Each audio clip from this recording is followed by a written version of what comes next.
How can open source reduce carbon emissions? Why are most people still using Excel spreadsheets for ESG data? And why is this maybe not the worst idea? These are some of the topics I talked about to Luis, who's a software engineer and has a lot of insights into the carbon accounting market. Really cool that you're here now, and I'm really looking forward to talking to you. So how are you doing?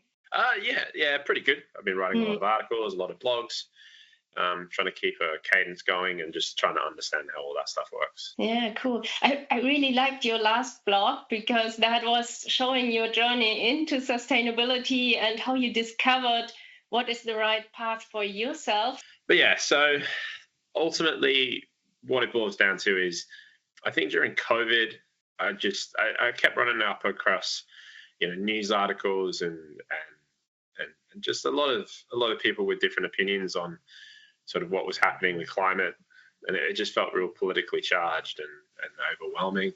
And I find a lot of the time, sometimes like when I encounter something that I find confusing, I sometimes find myself like really geeking out, and I can really go quite single-minded into a topic, and that's kind of what I did. I just wanted to know, like, is there really as much contention around the topic as was being indicated by the media? And so I dug into it, and I just started reading like IPCC reports and trying to find good sources for information. And I just found the whole area fascinating. But ultimately, what I came out with was that there wasn't really contention. The scientific consensus is like weighted like 99% to climate change being anthropogenic in source. And so I got into tech because I wanted to work on something big. I've always known that I wanted to work on something with a lot of impact, or potential for impact, should I say.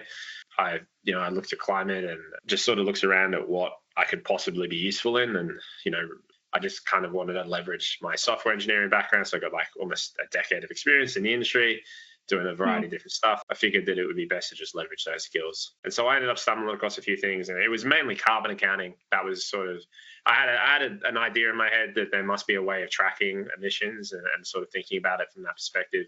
And so that was, I don't know, 18 months ago, 2 years ago, that I started sort of digging in, and as a result of having chats with people and finding the SINE Foundation. And I just sort of got dug into things like PACT, so the Pathfinder for Action on Carbon Transparency, and started writing some code. And that's pretty much what it was. Yeah. PACT is all about exchanging data in a safe, secure, and comparable way. It's great that you found into this space, and I think your skills can be very, very useful for that. So what are you actually doing there?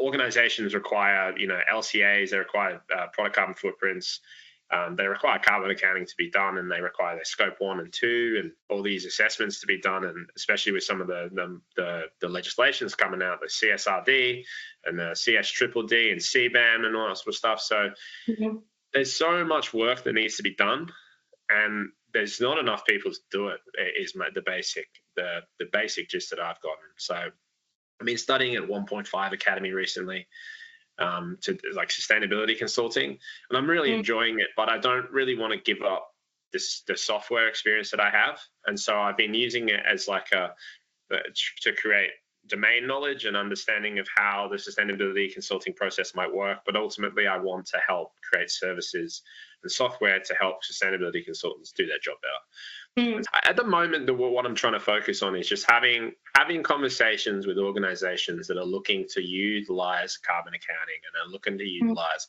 product carbon footprinting throughout any of the processes they have. A lot of the organizations are currently based off spreadsheets, and if they're not based off spreadsheets, they're using they might be using off-the-shelf tools, but a lot of the time those off-the-shelf tools don't necessarily do exactly what they need it to do. So there might be issues with how they model things, and so then they have to go back to Excel. And so, which I find super interesting, because as a software engineer, like, it's sort of drummed into us that, like, if an organization's using Excel for something, it just means that they haven't matured enough to the point where they're using an app for something.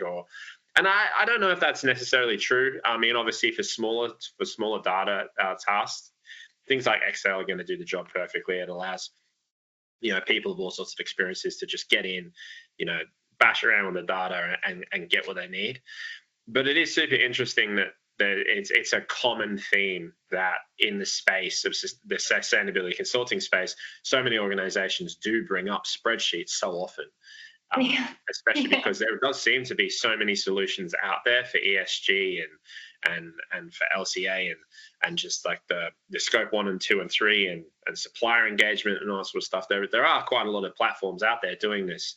You have like some pretty major players with a lot of cash backing and yeah, so it's interesting to see that there are still quite a few problems out there that need to be solved and there's not exactly solutions for everything as of yet.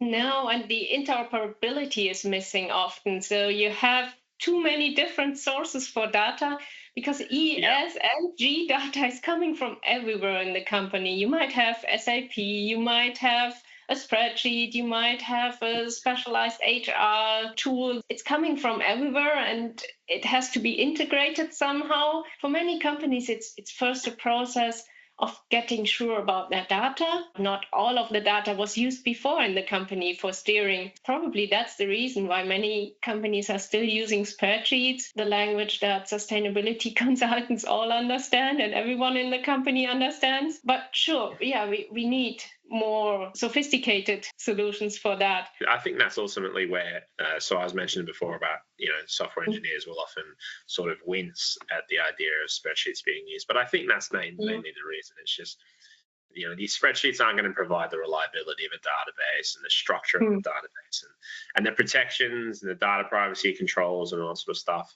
That like a solid app will provide. And so I think that's ultimately where it comes from. But I think there's a lot of opportunity there to look at people's spreadsheet operations and look at how people are doing those sort of operations and sort of help move them to something better while still also facilitating for that Excel based workflow. So you don't have to get rid of it. You can just sort of add on and sort of improve with, say, core operations that perform through the app. I mean, there are some software solutions which seem to tackle all the issues, but then once you try it out, they are just not used to including all of the different methods that the companies already have. It's always about integrating everything that is already there into something that is usable and easy to use. And then also most of the sustainability consultants are no IT specialists. Solutions like the ones that you are building are really great. And you do everything open source, don't you? I think one of the things with the open source argument, especially in this space, is that you've got a lot of organizations at the moment who are duplicating code effectively. They're duplicating functionality. They're writing the same stuff, but they're writing into their own closed source solutions. Now, if we think of it from like a life cycle perspective, that's it's not very sustainable. It's not very efficient because if all you're doing is reproducing ISO 14040 or 44, or you're going through and you're just duplicating a standard and a specification, and everybody's doing that in this space.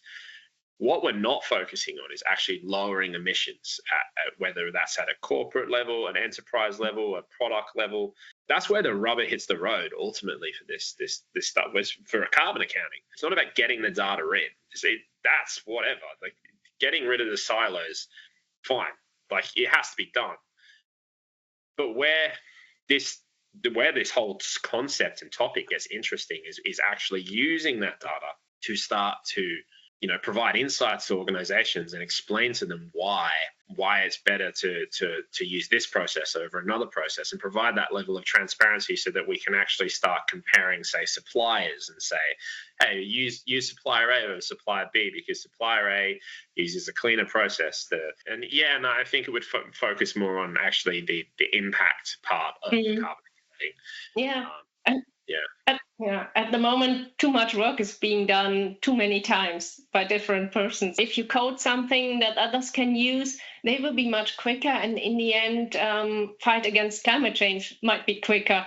We obviously still have to think about sort of survival. And we are looking for ways to sort of commercialize, Sure. which is why we've got sort of a consulting business and a contracting business there. I want to talk to users or potential users, people who have a real problem and that maybe isn't being well serviced by other providers. And, you know, we can suss out how that works and what they need from it, and then we can build like intentionally towards something that will provide real value. I think there are some issues with some of the product carbon footprinting and LCA. I don't think there are good solutions to them yet. I think that some of the supplier engagement stuff around scope 3, I mean, you're talking about thousands of suppliers with thousands of components.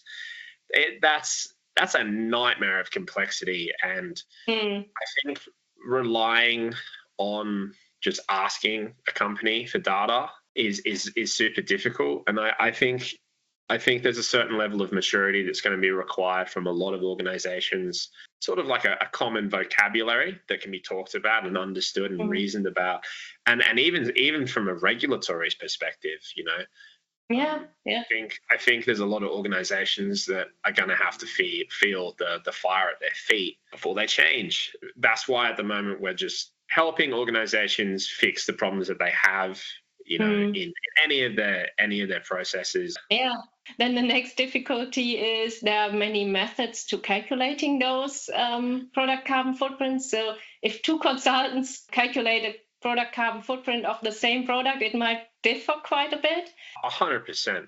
And that's the thing, you know, you've got the ability to average data, you have the ability to use secondary data and emissions factors and your selection of emissions factors and how you come across that decision.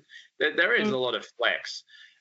On this note, actually, I've been reading up recently. I came across e-liabilities, so from the E-Liability Institute, and it's kind of like an alternative. So it's an alternative to the greenhouse gas protocol. It's an alternative in some ways.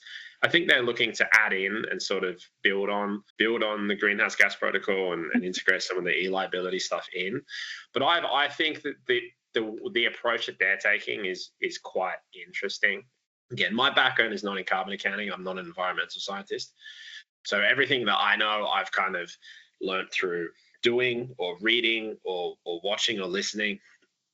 So again, like if I say something incorrect about carbon accounting, which is likely, it's not intentional.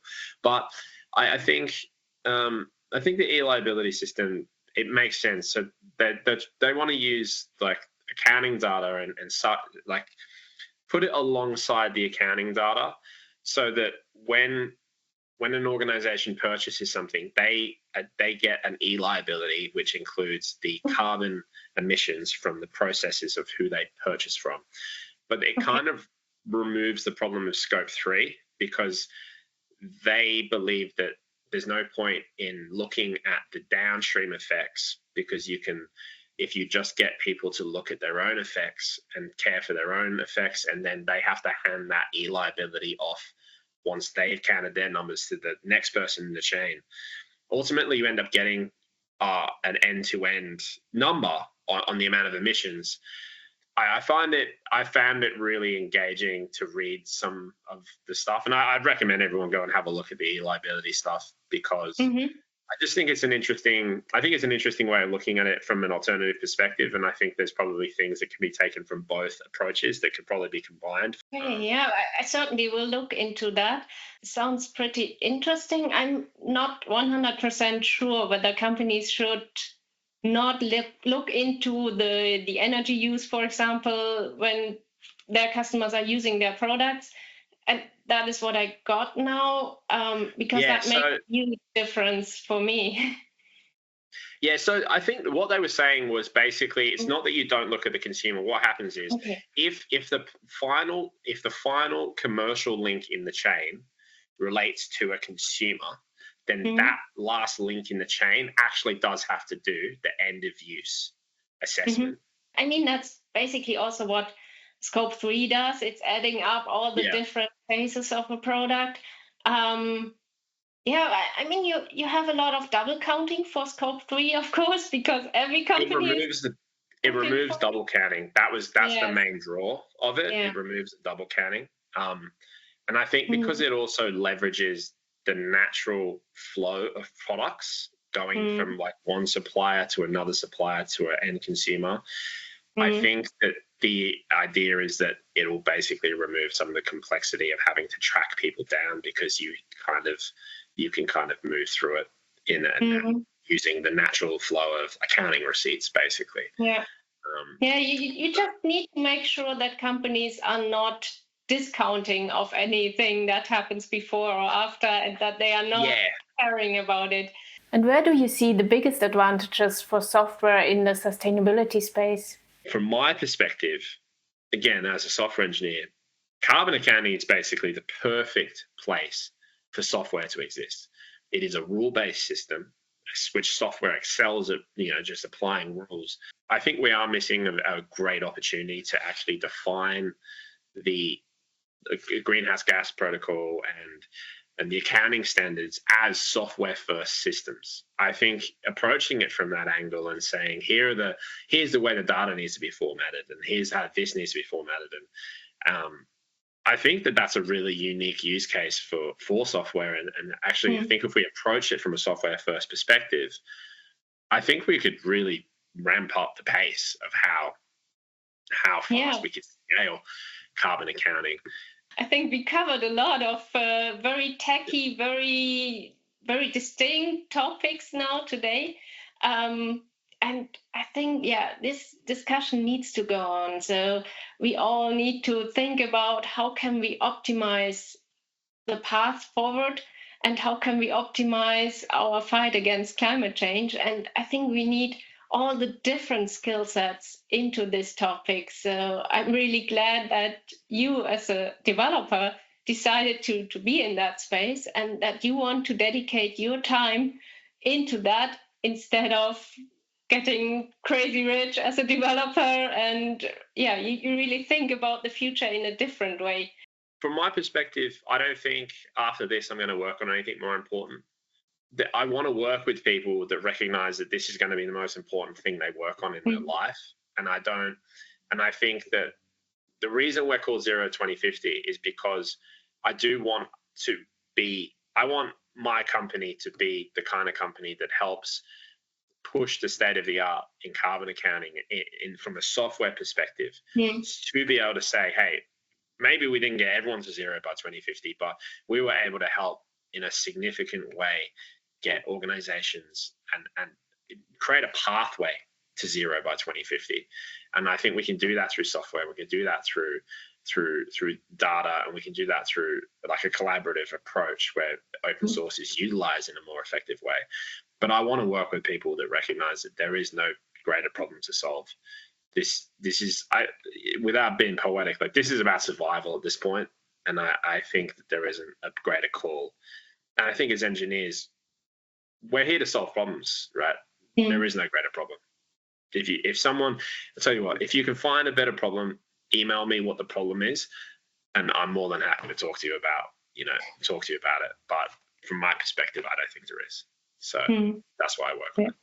And this is also already fantastic finishing words for our short interview that we had. So thank you very much, Luis, for taking your time and letting me know so much about what you're working on and what you're interested in. I really enjoyed it. Awesome. I appreciate that. Thank you very much. Awesome. Thank you very much. Thank you. Bye. Bye. Bye.